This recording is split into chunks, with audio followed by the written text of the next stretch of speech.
Você pode ficar de pé, Atos 1:8.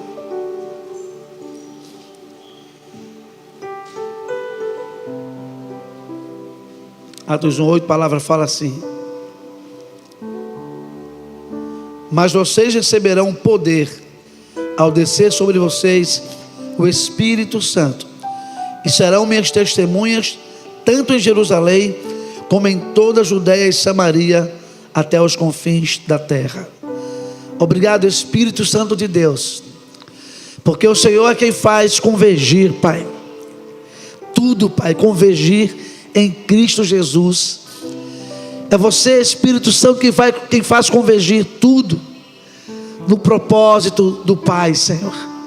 E nós abrimos os nossos corações para Ti. Estamos na expectativa, continuamos na expectativa de como serão os próximos meses, de como serão os próximos anos dessa igreja, de como serão os próximos meses, Pai, de cada membro dessa igreja, de como serão os próximos meses meus, da minha casa, meu Pai. E nós queremos declarar, Pai, que estamos abertos, submissos à Tua vontade, Pai, em nome de Jesus. Amém, queridos. Podem sentar. Glória a Deus. Queridos, é uma palavra que vinha antes, eu acho que na terça-feira, né? Não, na terça-feira, não, na segunda-feira. O pastor Marcos chegou não, foi na segunda. Então foi na quarta-feira aqui. Tivemos aqui um tempo de oração aqui no salão, um dia antes do primeiro dia da conferência. E o pastor Marcos, o pastor Adébio, os missionários, nós estávamos também junto com o bispo. E foi um derramar poderoso do Espírito Santo, não é? E Deus falava no meu coração o tempo todo duas coisas que eu tenho falado muito aqui sobre, meu Deus, essa expectativa que nós estamos sentindo, Pai, essa visão de futuro, Pai, essa visão de reino, essa visão de céu, de eternidade, essa visão de santidade. Deus, revela ao Teu povo, Pai, revela toda a Tua igreja, revela todo o Teu povo, revela aqueles que entrarem aqui neste lugar. Eu preguei alguns dias, falei várias vezes aqui no púlpito. Em cada pregação eu sempre trouxe esse tópico sobre que Cristo revele os seus mistérios à nossa igreja, ao nosso povo. Porque quando os seus mistérios nos são revelados, a nossa vida muda, irmão. Sabe, eu peço às pessoas que são atendidas aqui no dia a dia, nos consultórios de psicologia, de psicopedagogia, nos projetos de arte, eu peço, meu Deus, se revele a essas pessoas, para que essas obras não se encerrem apenas em obras sociais, mas que elas possam ver a Tua salvação nesses trabalhos, para que elas possam ter interesse pela Tua presença, interesse pelo Teu reino, pela Tua redenção. Isso arde no meu coração, irmãos. Eu vou ser bem franco, eu acho que isso vai arder até a volta de Jesus Cristo, ou até eu ver isso generalizado no meio da nossa igreja, porque quando Cristo ele é revelado para nós, sabe, de uma forma plena, não tem como a gente não se apaixonar plenamente por Ele, e Ele ser primeiro lugar nas nossas vidas, e a gente viver de fato o que a palavra fala sobre buscar em primeiro lugar o Seu reino e a Sua justiça, e as demais coisas nos serão acrescentadas. Não estou me colocando como melhor do que ninguém, irmãos, nem querendo comparar um com o outro, mas essa é a verdade. Quando nós temos a revelação do nosso Senhor Jesus Cristo, sabe quando Pedro diz: Tu és o Cristo, Filho de Deus? Irmãos, não tem como nossa vida ser a mesma. A partir daí, a partir dessa revelação, tudo nas nossas vidas vai girar em torno disso, e tudo que nós estruturarmos vai ser na perspectiva de Cristo e do Seu reino. E eu louvo a Deus que tanto ardia isso na oração, como ardia também Atos capítulo 2. Senhor, como que vai ser pós-conferência? Como que será o nosso comportamento, o nosso posicionamento? Como que será, meu Deus, os dias, os meses dessa igreja pós-conferência? Aí Deus me trouxe Atos capítulo 2. sobre pós. Depois que acontece o grande derramar do Espírito, o que é que vem depois disso? E no grupo de pastores, a gente tem um grupo de pastores com o Bispo Marcelo, pastores que são titulares de igrejas. O Bispo Marcelo postou um link lá da pregação do pastor Malcolm lá em Igaraçu, que ele pregou lá no domingo passado pela manhã, e ali Deus falou com ele que aquela palavra era para nós também, e que era interessante que a gente pudesse assistir essa palavra. Depois eu vou passar para os nossos pastores também o mesmo link, né? E fiquei curioso para saber que palavra era essa. E como às vezes eu demoro a dormir, e nesse dia eu pensava que ia demorar a dormir, aí coloquei a mensagem para ficar ouvindo a mensagem, não é? Aí, só que infelizmente eu não consegui. Eu vi até a metade, eu dormi, né? Eu estava cansado, né? Mas achava que ia aguentar ouvir a ministração toda, irmãos. E era justamente isso. Eu não tinha conversado nada com o pastor Malco aqui sobre pós, mas ele ministrou exatamente sobre isso, sobre o impulso do Espírito Santo. Depois que a igreja é suprida, depois que a igreja recebe de Deus, que Deus, sabe, distribuiu, deu, compartilhou, depois que a igreja bebeu do Espírito, comeu do pão da vida, como que essa igreja vai reagir? E depois que essa igreja é cheia do Espírito Santo, como que ela vai reagir após isso? Depois desses grandes acontecimentos. E eu fiquei feliz, meu Deus, o Espírito é o mesmo, não é? E essa era a minha oração, era a minha preocupação, esse era o meu clamor. E a mensagem falava exatamente sobre isso, sobre o derramar do Espírito Santo, sobre o impulso do Espírito, não é? Pós fenômenos, manifestações de fenômenos espirituais vindo do Senhor sobre as nossas vidas. E o que nós lemos aqui, nós já lemos Atos 1:8? Eu já li. Ainda estou meio aleluiado, né? Sabe o que é aleluiado? Foi tanto aleluia, a gente fica meio aleluiado às vezes. Então, irmãos, a gente vê aqui, depois de 3 anos que esses homens andaram com Jesus, passaram 3 anos sendo confrontados por Jesus, foram chamados, foram confrontados por Jesus, foram treinados por Jesus, e mesmo assim, após a ressurreição de Jesus, que era para ser um impulsionamento para eles, e antes, aliás, depois que ele ressuscitou, que soprou sobre eles o Espírito Santo, disse: recebam o Espírito Santo, né? Que a paz seja com vocês, a minha paz seja com vocês. Isso é como se ainda não tivesse sido suficiente, né?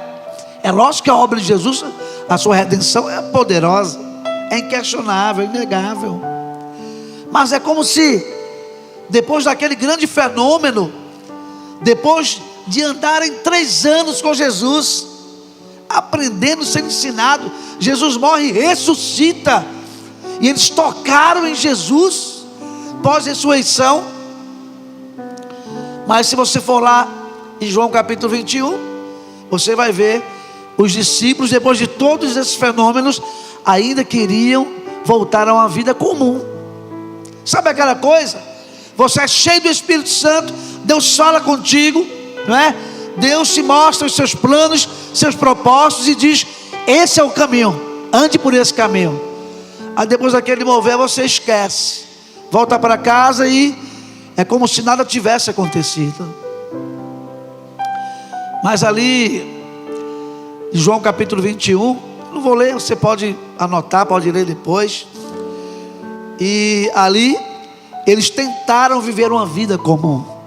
Mas, irmãos, aqueles que foram chamados por Jesus Cristo, que receberam o seu Espírito Santo, jamais terão uma vida comum.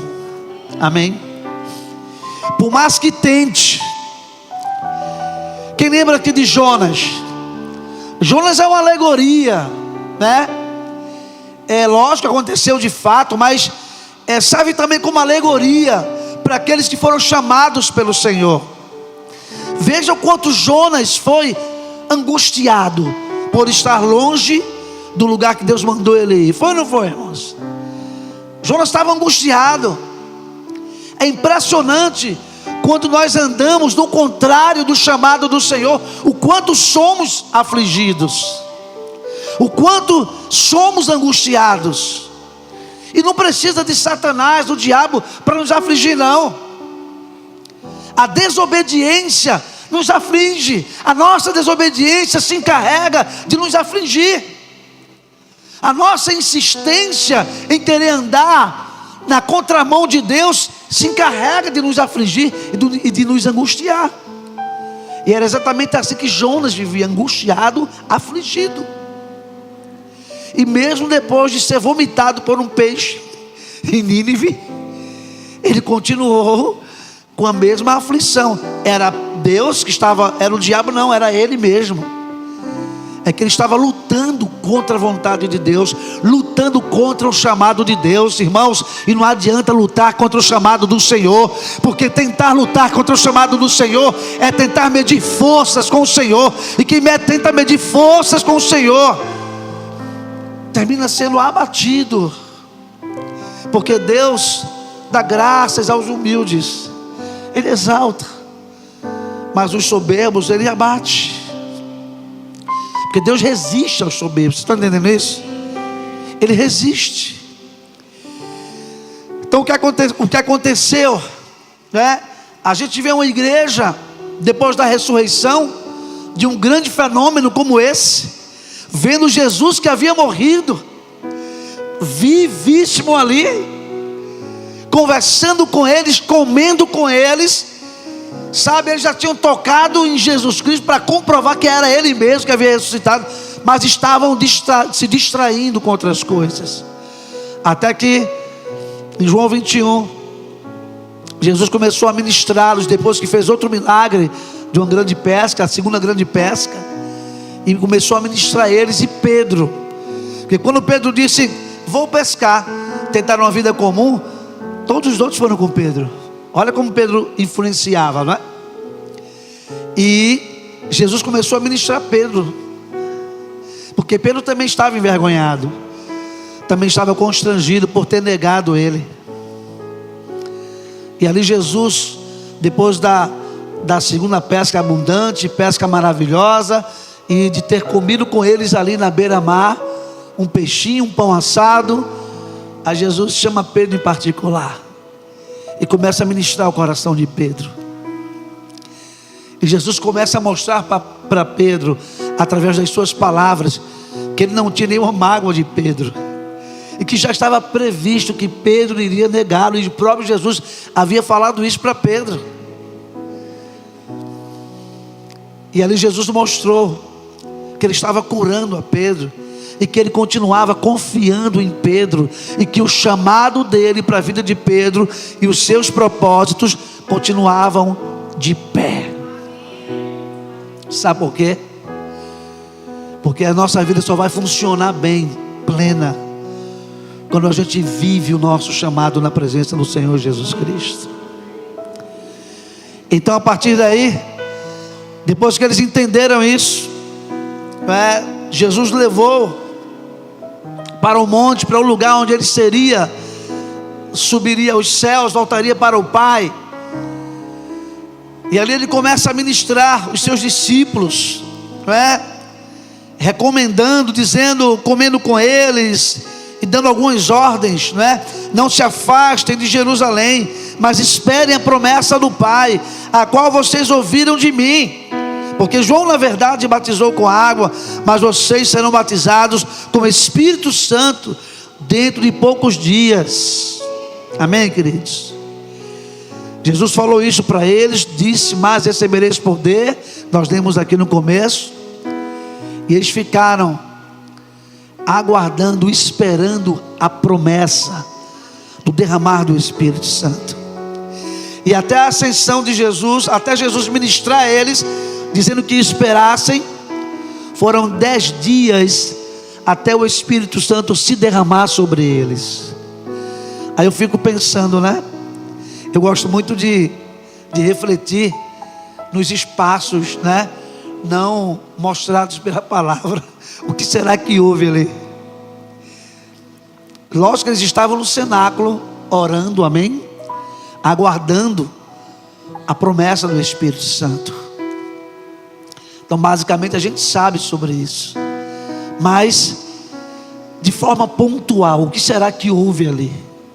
Foram 10 dias orando, 10 dias aguardando, 10 dias buscando, mas foram 10 dias de sede, 10 dias de fome, 10 dias de expectativa, 10 dias de expectativa na promessa, no derramar do Espírito Santo.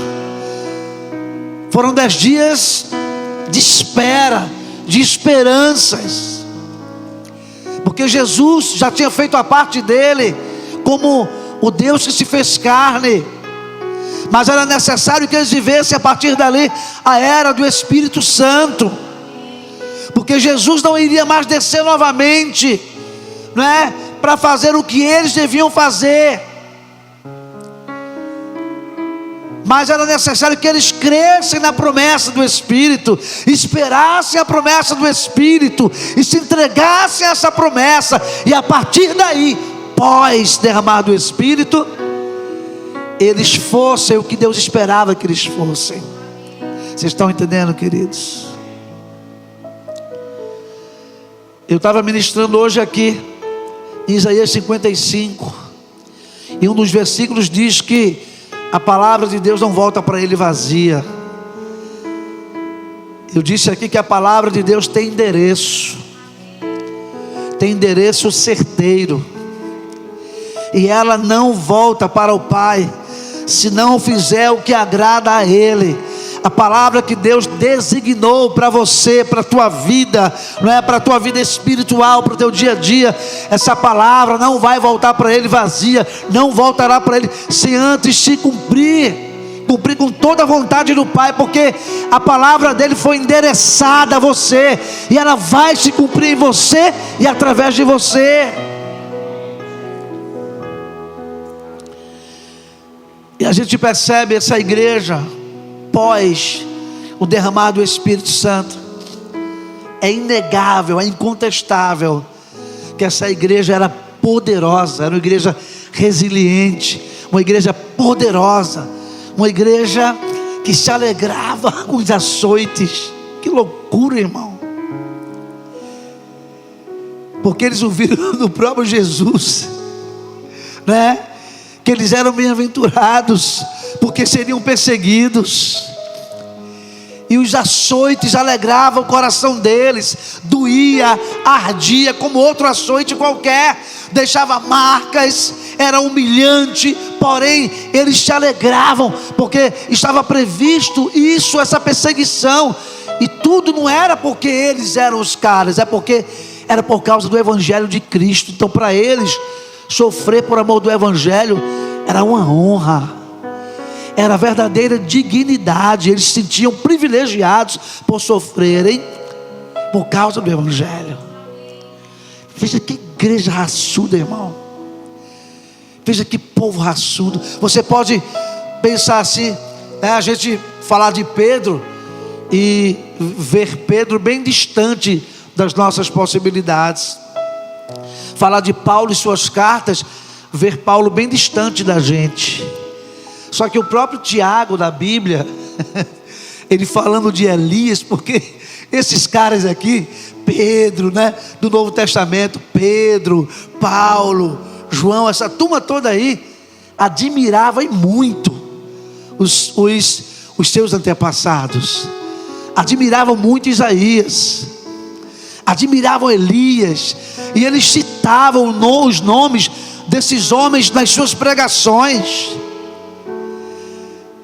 E eles se viam distantes desses caras, eles se viam distantes do profeta messiânico Isaías, eles se viam distantes de Moisés. Mas Tiago falou no seu no livro de Tiago aqui, seu próprio livro, ele falando sobre que nós somos pessoas, né? Disse: Elias era homem igual a nós, mas Elias orava e influenciava a atmosfera. Falava para chover, chovia. Falava para parar, parava. Mas Elias era homem igual a nós. Tiago quis dizer: olha, ele não está distante de nós. Sabe por quê? Porque o mesmo Espírito que atuava, sabe, que se manifestava na vida dele através dele, é o mesmo Espírito que hoje está aqui se manifestando em nós e através de nós. Então a gente olha assim para esses homens de Deus. Eu falo esses caras, não é desqualificando eles não, mas é para mostrar que eram pessoas igual a nós. Mas irmãos, a gente admira eles, mas eu tenho certeza absoluta que o Espírito Santo está neste lugar aqui nessa noite, falando aos nossos corações. Mas vocês não são diferentes, e vocês habitam o que habitou neles. O reino que se manifestou a eles é o mesmo reino que está se manifestando a vocês.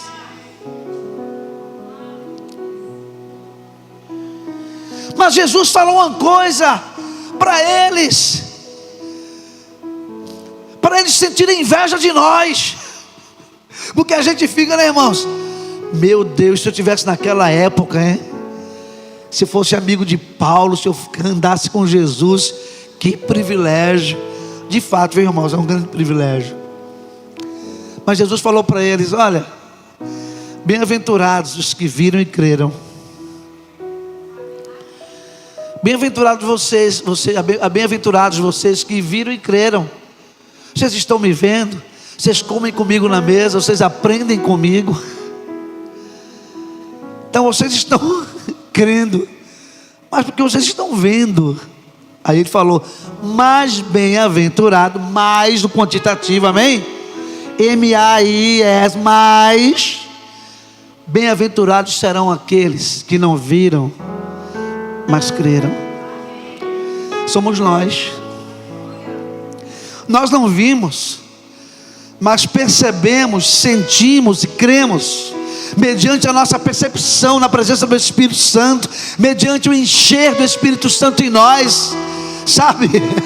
Onde nós andamos, caminhamos, falamos, pregamos, ensinamos, aconselhamos, guiados pelo Espírito Santo, cheios do Espírito Santo. Isso é um privilégio, sem nunca ter sentado com Jesus à beira-mar, mas sabendo que Ele está aqui, sabendo que Ele é o nosso intercessor, o nosso mediador entre nós e o Pai, sabendo que Ele é poderoso, o seu poder continua se manifestando, sabendo que Ele é o Verbo de Deus. Esse Verbo continua ardendo no nosso coração, continua ardendo dentro de nós. Jesus está conosco, e nós estamos cheios do Espírito Santo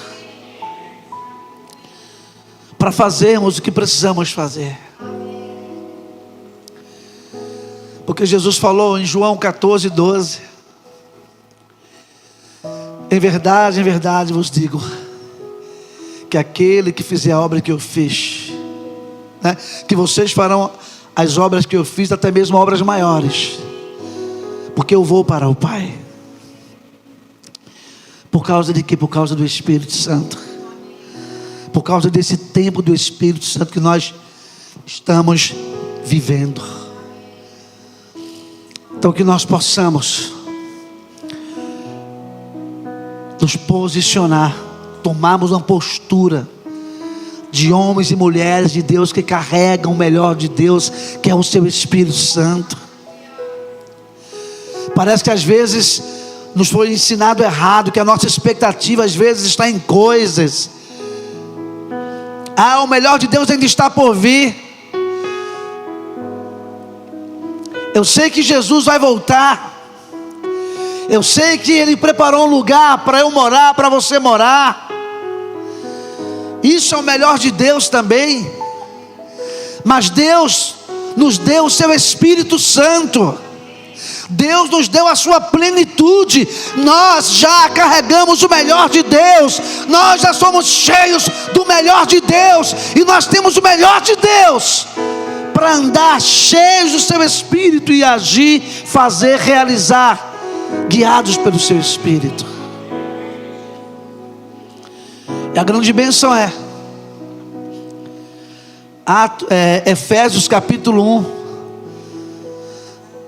13 e 14. O Espírito Santo veio, derramou poder sobre eles. Em Atos 1:8, Jesus prometeu. Depois de 10 dias, Atos capítulo 2, aconteceu. Mas quando o Espírito Santo veio sobre eles, além de dar poder para eles, o Espírito Santo selou eles, amém? Selou-os, envolvendo eles, para preservá-los até o dia da herança, de receber a herança. Porque o poder do Espírito Santo, o Espírito Santo veio com poder, selou eles e agia através deles, fazia a obra do Pai através deles. Mas ao mesmo tempo, o Espírito Santo passou a ser ali a garantia de que todos eles herdariam a sua herança, a promessa do Pai, amém? Da eternidade do reino do Pai.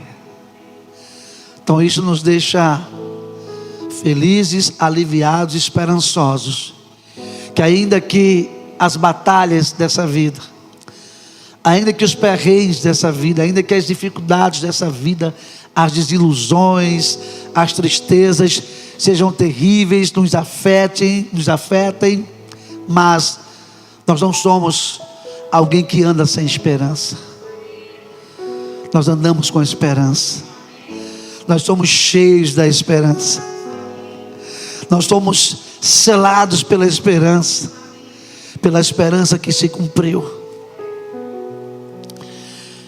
Então, melhor que está por vir, melhor do que isso, só a vida eterna. Melhor do que isso, só a casa do Pai, literalmente falando, comendo com Ele na mesa. Mas enquanto esse dia não chega, nós também estamos vivendo o melhor, os melhores dias do Evangelho de Cristo, os melhores dias do ministério do Pai aqui nessa terra, que é a era do Espírito Santo, que minha esposa sempre afirma isso aqui, a era do Espírito Santo, são os melhores dias que a igreja está vivendo aqui nessa terra, a igreja que recebeu o Espírito Santo de Deus, a igreja que foi cheia, que é cheia do Espírito Santo de Deus, a igreja que foi batizada com fogo.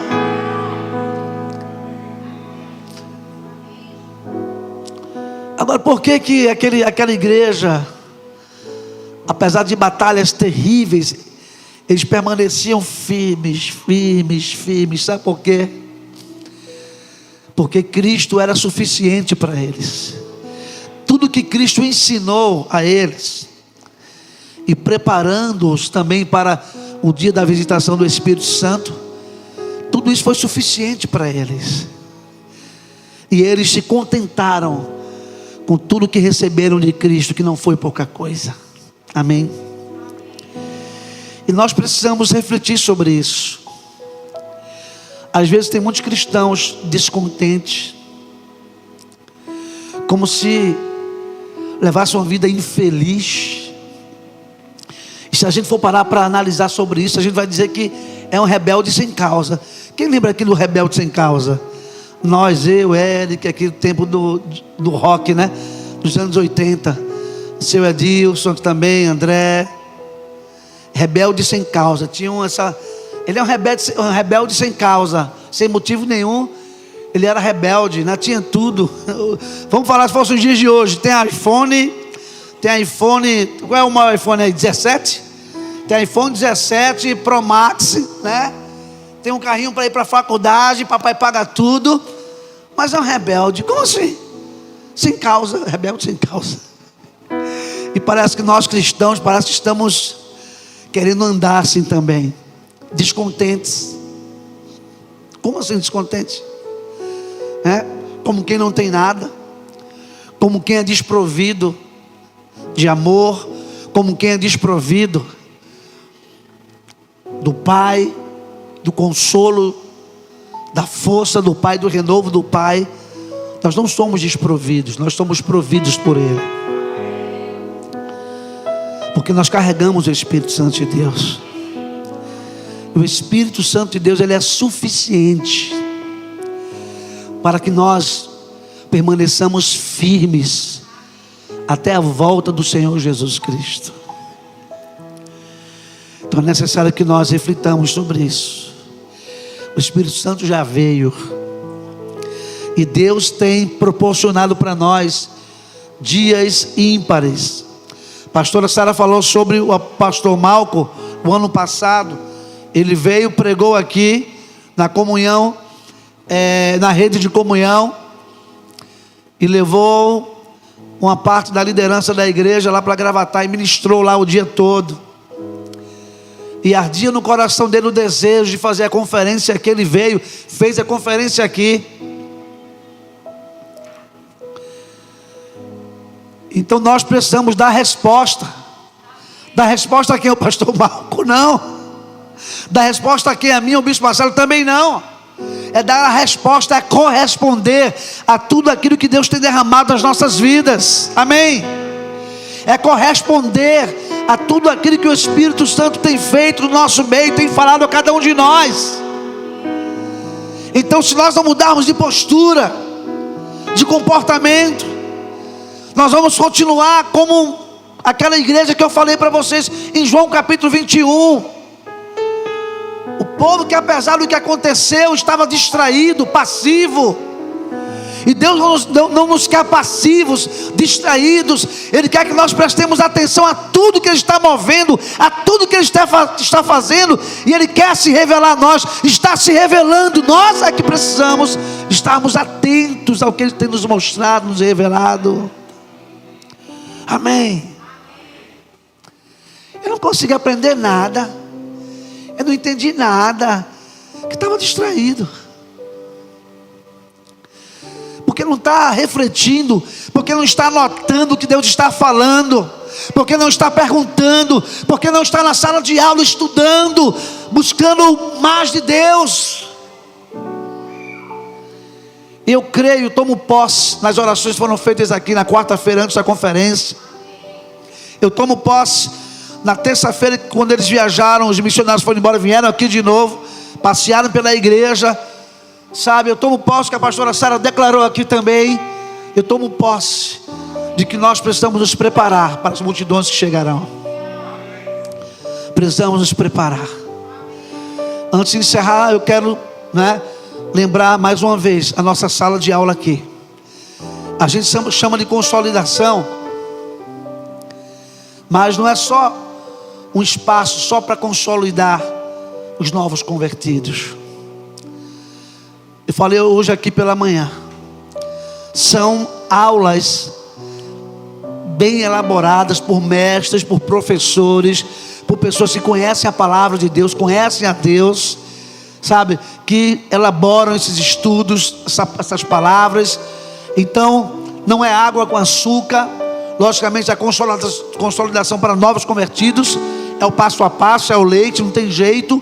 Mas depois tem a avançada e por aí vai, os estudos dos profetas, por aí vai. Então são assuntos, irmãos, necessários para a igreja do Senhor, para nos preparar.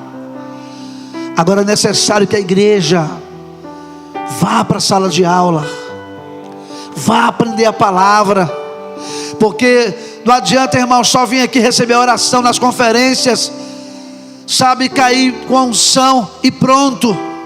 O Espírito Santo, ele age junto com o verbo, o Espírito Santo age junto com a palavra, e não existe Espírito Santo sem palavra, não existe palavra sem Espírito Santo, senão a pessoa morre. Os dois trabalham juntos. Não adianta receber a oração aqui todos os cultos, mas não estudar a palavra, não entrar na sala de aula, irmãos. Sala de aula é bíblico, isso é bíblico. É bíblico, faz tempo. E nós precisamos mergulhar, fazer disso uma cultura, algo cultural em nós, sabe, algo estrutural nas nossas vidas. estudar a palavra, aprender, grifar a Bíblia, marca texto, caderno de estudo, seja no banco de notas, seja onde for, se esforçar, anotar, estudar, perguntar. Para a pastora Sara, Roberto Sena, pastor René, Paulo, vai lá incomodar esse pessoal, fazer pergunta. Olha, na última aula nós vimos isso, como que é isso aqui? Vai para os nossos pastores e os pastores da igreja, pergunta também. Nós queremos ver você perguntando. Queremos ver a tua Bíblia grifada. Queremos ver você com o teu material de estudo, não de forma aleatória, mas de forma guiada, coordenada. Mas eu já estudo. O que você está comendo, irmão? Se o que você está comendo está te fazendo bem, você vai demonstrar nas suas ações. Então nós estamos aqui prontos para te impulsionar, porque o Espírito Santo já está fazendo a parte dele. Nós temos que fazer a nossa. Fica de pé no nome de Jesus.